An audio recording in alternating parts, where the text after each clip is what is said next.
Black women are villains.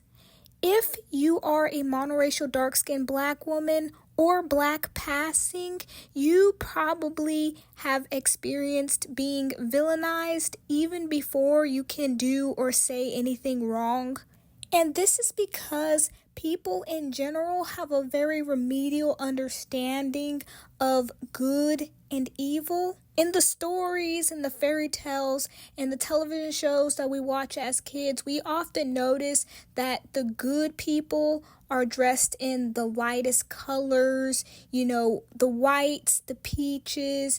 The goodest people have the lightest hair. And on the contrary, the villains and the bad people are dressed in all dark colors like the reds, the burgundies, the blacks. I'm saying this to say that imagery has conditioned society to view lightness, light colors, light hair, light skin with good and purity, and it's conditioned us to view dark colors like red, black, and dark skin as bad or villainous. That is exactly why they chose Ariana Grande to play the good witch and Cynthia Invino to play the bad witch. It's this really toddler type thinking that black is evil and white is good.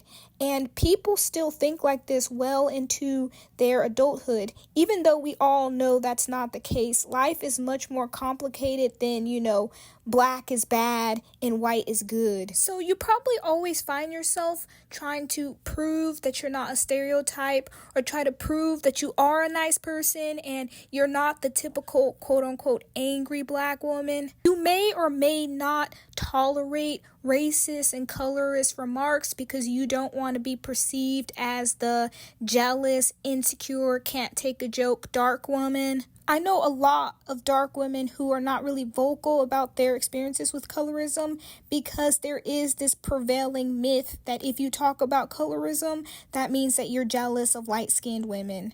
And let's say you do mess up and end up doing something bad, which we all do because nobody is perfect.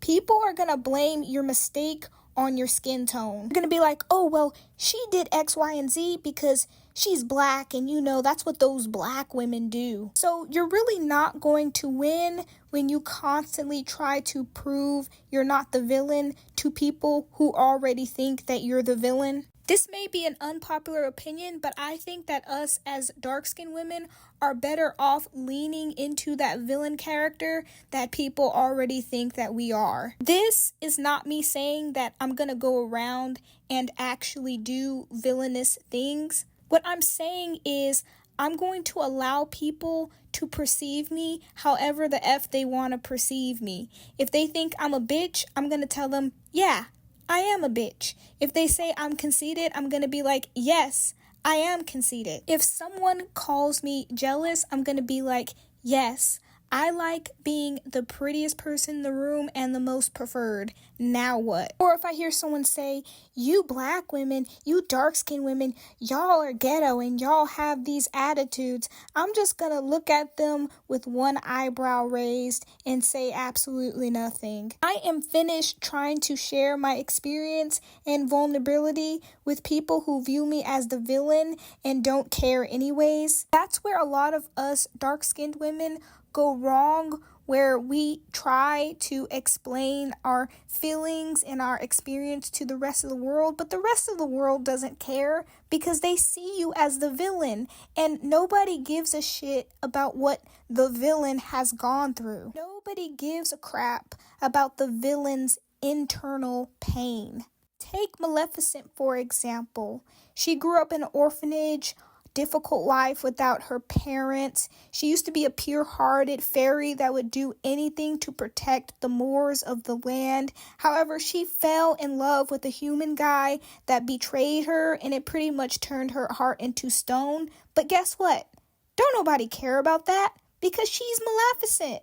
And you yourself may not even be a villainous character like Maleficent in real life. However, people still attach negative behaviors and negative stereotypes to being a dark-skinned black woman. we're rude, we're hostile, we beat up light-skinned women, we do this, we do that, we yell, we twerk in restaurants. The truth is, every race has its quality people and its villains. So yes, there are some black women who are villains, but there's also black women who are not. However, the colorist will never acknowledge that though. Even if you've never bullied or put your hands on a light-skinned woman, even if you don't act like the stereotype, even if you become overly nice to prove that you're not an angry black woman, these colorists are still going to think that black women as a collective are angry, hostile, and rude. Therefore, it's easier and less psychologically taxing to just let them think that you're the villain. Your close friends and our community on this platform know that you're not a villain, so you don't have to prove anything to anyone. You don't owe anybody anything, the same way they tell us that they don't owe us empathy. And you can even have fun leaning into the villain character, so to speak. Like, if they are gonna call me a villain, I'm gonna be a sexy ass villain. I incorporate more reds and blacks into my wardrobe and sexy tight-fitting dresses.